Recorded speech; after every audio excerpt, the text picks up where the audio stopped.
Welcome back to Open Topics. This is episode number 4. This one I'm going to talk about some of the books that are getting a fresh start by Marvel Comics, which I still think this is a bad idea. A lot of my friends believe this is true too, especially since they already did something like this last year. But the only books I'm going to talk about are Amazing Spider-Man, Black Panther, Captain America, Doctor Strange, the Immortal Hulk, and the Life of Captain Marvel. Alright, first up is Life of Captain Marvel, which I'm glad the fact they're retaining the writer, Margaret Cho. She's done a great job with Carlos Pachalo on the artwork, which is interesting. And this is just, giving her a new origin story, which I'm like, she already has one. It was published back in the early 1970s when she first got her powers. Maybe this is before she became Captain Marvel, before she got her powers, like before she joined the Air Force. It's a possibility, but I have no idea. Next up is The Immortal Hulk by Al Ewing and Joe Bennett. Joe Bennett, as far as I can tell, is the current artist for Deathstroke. I haven't heard if he's left the book or not, but as far as I know, he's the current artist for the book. As for Al Ewing, this is probably the second time ever in his entire Marvel career he's done a character this big for a solo title. The last character he did for a solo title was Loki. Yep, Loki. Yeah, it's been a while since he's done any particular character. Now, the Immortal Hulk, apparently this is something that, no surrender set up like, okay, so Bruce Banner gets killed off like almost 2 years ago, and now he's being brought back. To me, this is a little bit too soon to bring him back, because if a character's been dead for 3 or more years, it's okay to bring him back, but it just kind of felt as though it was a little bit too recent, the fact that they had killed this character off.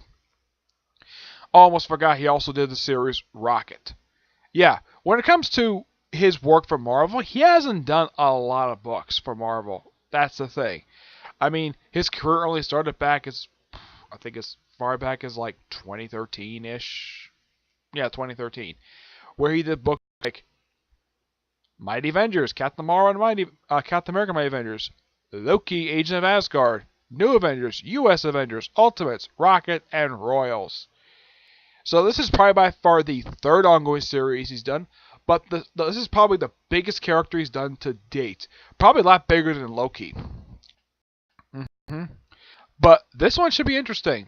Ghost Rider. I have very little to say about this. This is mainly about not Robbie Reyes, not Johnny Blaze. This is about the cosmic Ghost Rider, who is basically Frank Castle, a.k.a. the Punisher. The recent issue of Thanos pretty much to serve as a backdoor pilot to this series, but it's interesting giving the Ghost Rider, making a Punisher Ghost Rider, that's interesting and something original for him, especially since also they have recently made him War Machine just last year, so I guess they tried something new. Though this is one from the future, not modern day. Doctor Strange by Mark Waid and Jesus Sayas. I love this creative team, and I love the fact that Mark Waid is writing Doctor Strange. Now, when I saw Doctor Strange was sticking around, I'm like, thank you for keeping this title around, because I got to admit, when this title was brought back, I think it was just almost 3 years ago, when it was brought back by Jason Aaron, and I think it was handed off to John Barber, and that was Danny Kodos, who's the writer for the book. I was so happy for this, because this is just one character I really wanted to see an ongoing series while I was reading comic books, because last time he had a comic book was almost 20 years prior to the current book, when it was Doctor Strange Sorcerer Supreme, because since that book, he's had a few mini-series and like a couple one-shots. Yeah, it's like Marvel just didn't know what to do with the character, and now finally they're giving an ongoing series, which is great. Though I do disagree with relaunching number 1. And I definitely think Waid is a great choice, and I've heard that Waid was actually offered it some time ago, and he's finally doing it, which I think is great. Alright, next up is basically 2 books by the same person. Ta-Nehisi Kodos. I don't think he's related to Danny Kutz. Let's talk about Black Panther first, with David Kuhn on the artwork. I love the fact that this guy has been retained as the writer. This is probably by far one of 3 books where they're keeping the same writer, thank God for that, because you got to keep good people on these books, because he has done a fantastic job for the past 2 years. This one I'm less upset by than other books, because this book was only brought back in 2016 when the character celebrated 50 years of being around, and I was so happy to see it's how they come back, because last time he had a title was back, I believe it was like 2011. Yeah, it had been 5 years since he had an ongoing series last, and it just seemed as though that Marvel just didn't know what to do with him, and all of a sudden, like, after Secret Wars, like, not much else there, and now he's just got an ongoing series again, which has basically been a fantastic title for the past, I think it's been like, as of currently, I think it's like, I think it's like a little over 20 issues, like almost 3 years. This book has been back for a little over 2 years, and it's been great so far. Captain America, I have heard this is one character he's wanted to do for a while now, and it seems interesting though, odd though, that I like the fact he's doing the book fine, but Wade just took over the book last year, and yet Wade is leaving. I don't get it. I know Chris Simney, his last book for Marvel is going to be Captain America number 700, which probably is going to be an amazing issue already. But why in the world is Wade leaving the book? Yeah, I don't know what the explanation for this is anyways, because he had just came back to the book last year after he had left the book back in the late 1990s. Yeah, he was the first writer when the book came back after Heroes Reborn. For the Heroes Return stuff, I think his run lasted for, I think it was like a little over 2 years. But, excuse me, it had been almost 20 years since he left the book, and he comes back, excuse me, when I heard he came back last year, I was so happy, because this guy knows what he's doing, and he knows a lot of these characters very well. And then, like, almost a year on the book, he just leaves? Why? It just seems so bizarre that it would just replace the writer, even after Nick Spencer was on the book for at least for 2 years, and then he left after writing Captain America for 2 years, and now Mark Waid takes over, and he's only booked for a year, which is bizarre, to say the least. But at least they picked a good writer. And the artwork is going to be done by Lenny Yu. I'm familiar with this person's artwork. I'm not familiar with the artist himself. The guy is a good artist. I've seen his work mainly on, like, some Marvel books, not a lot of them. Mainly just, like, I think I've seen him on Captain America before. Let's see, what else? I think I've seen him on Avengers. Yeah, he was actually one of the artists for Hickman's run for the book. One of several artists he had during that run. So him doing Captain America, excellent choice. No problem with that at all. As for, he's just Daniel Kina, I definitely think his artwork would definitely fit Black Panther, mainly because it gives sort of a cosmic style feel to a book, and he fits perfect. And I've heard that Black Panther is going to space, and so was Doctor Strange, which, now, in case of Black Panther, this was hinted at last year, Marvel Legacy #1, and it takes like a full year to follow up with this, which is weird, the fact that it takes a full year. As in Doctor Strange's space, this is interesting, but not the first time he's been to space. He did this also for Original Sin as well, where he actually did go to space. Briefly. During the whole Original Sin stuff, but as for his main title, this is interesting. The fact he's doing this. Plus, of course, he's involved with cosmic stuff before, so not from there, but having his title go to space, that's interesting. Ant-Man and the Wasp, not much depending on this one, aside from the fact it's got a good writer. I don't know what the synopsis for the series is, but I hope it's going to be interesting. It should be interesting. Quicksilver, No Surrender. No opinion on this one right now. Multiple Man, happy the fact the character's coming back. And Matthew Rosenberg, great writer. I'm happy the fact he's doing it. But last but not least, the one title that, if you see the thumbnail for this one, it's Amazing Spider-Man. By Nick Spencer, as on the writing, and Ryan Ottley on the artwork. Ryan Ottley, let's talk about him first. Great choice for an artist, because this guy's artwork is fantastic, because he was probably one of the brightest, he was probably one of Image's best artists. And I was a little surprised Marvel decided to sign him. assign him to do Amazing Spider-Man. I'm sure he probably has wanted to do Spider-Man for years. It's probably a dream project of his, and now he's doing Spider-Man, and he's an excellent choice. I've seen the cover art for this. It looks fantastic, and I'm looking forward to it. Now let's talk about Nick Spencer. I know the guy's been controversial the past year because of what happened with Secret Empire, and basically people are still on what he did to Captain America. I personally, I didn't mind the direction he was going with it, but I got to admit, when it comes to Secret Empire, that's probably his worst book he's ever done to date. But the guy has done other good work besides that. There's this Ant-Man series that he's the Ant-Man / Astonishing Ant-Man, Secret Avengers, Superior Foes of Spider-Man. I'm trying to think, what else has this guy done? He's done several other good books. It's just that people just constantly just keep pointing the blame at him for what happened with Secret Empire last year. But that's one event. Look at Bendis. Bendis has done several events. I mean, people blame him for the crap that went on in Civil War II, but people don't blame him for stuff like House of M or Secret Invasion or Dark Reign or Siege. Those were good events. Yet, apparently one event basically turns people off, which is really bizarre. Yeah. Let's see. Did I miss anything for him? For Nick Spencer? Oh yeah, he also did, I kind of forgot he did this.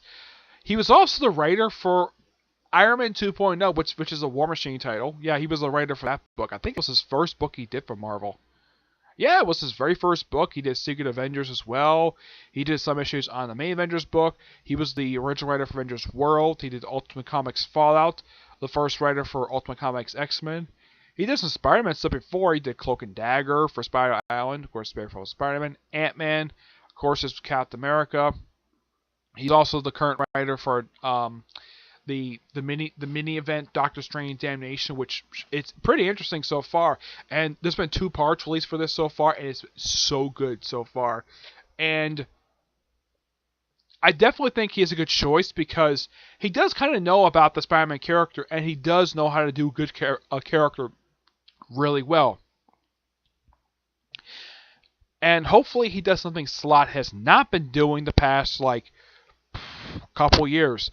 Actually have Spider-Man regularly take on his own villains, because with the exception of Clone Conspiracy, it just seems like Dan Slott just didn't care to have Spider-Man take on his own villain. Just take on some generic villains, or take on the Ghost, a Iron Man villain, twice. Or have him take on Mr. Negative in probably one of the worst Spider-Man stories in years. Yeah. And hopefully, he actually bothers to use the regular supporting cast, not create his own supporting cast, like Slott did. Yeah, that was one thing that turned people off from Slott's run, was the fact that instead of using the regular supporting cast, the cast has been there since day one, let's just shove them aside and just create his own supporting cast. Yeah, Jameson basically got moved over to Silk, Mary Jane Watson got moved over to Iron Man, though she's done basically nothing. Let's see, Ben Urich got moved over to Spider-Woman, where he was the supporting character in that book. The whole time Dennis Hopeless was writing the book, which the book was amazing. Let me think, was there any other? Yeah, and as for Robbie, up until recently, Robbie was barely featured in the book. I mean, prior to Clone Conspiracy, prior to him showing up for, I think it was J. Jameson's death, I think that the last official time Robbie showed up was, he showed up a few times in Superior. And it just seemed like Slott had no idea what to do with Robbie at all.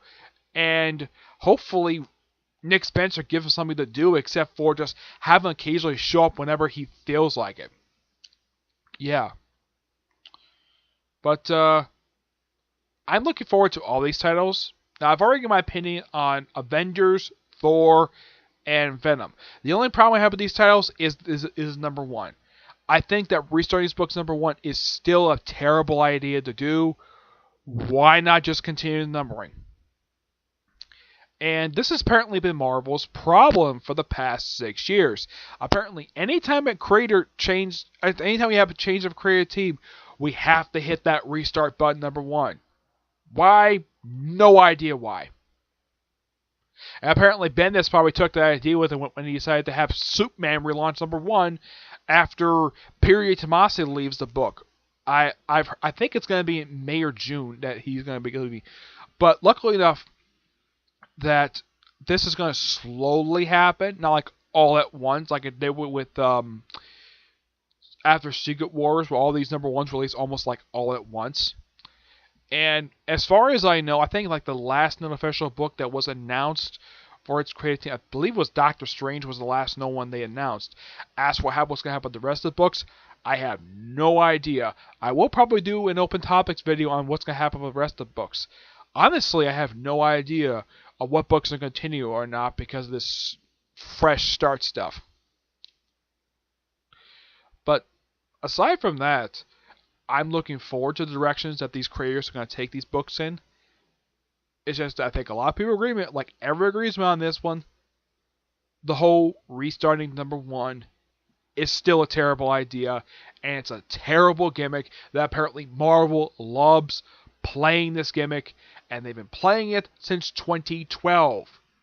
Now, last year, I thought they were going to, after last year, they were going to stop this because they only had one book hit restart number one, and that was Guardians of the Galaxy. Right now, at least for books-wise, for the fresh start event, as of right now, there is at least 1, 2, 3, 4, 5, 6, 7 books are going to hit the restart button. I also have a question, though. What the heck is going to happen to Amadeus Cho if Bruce Banner is going to come back? That's an honest to God really good question. What the heck is going to happen to Amadeus Cho? Is he going to die? Is he going to lose the ability to turn into the Hulk? What the heck is going to happen? I honestly have no idea. He's one of those big question marks people hopefully are going to answer. Now, as for... I should point out, though, that as far as the poster tease is concerned, well, Jessica Jones and Miles Morales are probably going to keep their ongoing series, but the question is, are they going to hit the restart button? They probably are, but honestly, I don't know who's going to do the book. As for Jessica Jones, well, who could be good, the right character like Jessica Jones? One good person I can think of who would be great for Jessica Jones would probably be Gail Simone. Another one might be a really good choice would be Meredith Finch. Yeah, she'd be an excellent choice to write this character. I mean, it's a female character, and she wrote Wonder Woman awesomely for over a year. Though now she's doing Rose she's doing Rose for Image, and she's doing Xena for Dynamite. But I wouldn't mind her doing just the Jessica Jones title, because that's the only one I can think of she probably could do. Well, she's done a powered up woman before. She's kind of like Marvel's Wonder Woman. She can fly and she's got super strength. So it shouldn't be that hard to write a woman with a family. I mean, after all, Meredith Finch is married to one of the best artists in the industry, David Finch. So, and have him do the book as well, because I think these two, because the only book I can think of they've ever worked together on where she's doing the writing and he's doing the cover interior artwork was Wonder Woman. Though he is doing the covers for Rose and he's doing the covers for Xena, but he's not doing the interior. I wouldn't mind if he did the interior for Jessica Jones. That would be interesting. As for Miles, well, there's Conway. He might be interesting. I've heard Christopher Priest is basically going to be signing an exclusive contract soon. I wouldn't mind him doing Spider-Man. That might be interesting. Him doing Miles. Yeah, that would be an interesting choice. But as for the other titles, I don't have any idea. I hope that we don't have any more big titles get hit restart button. I hope that Iron Man does not get the restart button, because the only thing we know about that is that Slott taking over the book with issue 601. Because Bendis' final issue is going to be issue 600. Yeah. But otherwise, though, that's it. I'm not sure when we're doing another open topics video. Let me know what you feel about these remaining fresh start titles. I know my friend Tivia has done his own thoughts on Amazing Spider-Man Take Over Nick Spencer, and I believe he's also the one on the Immortal Hulk. I don't know what his opinions are on the other books yet, but I would like to hear his opinions on pretty much the rest of the fresh start books. Yeah, I would love to hear his thoughts on it. Alright? But until I see you in the next video, bye.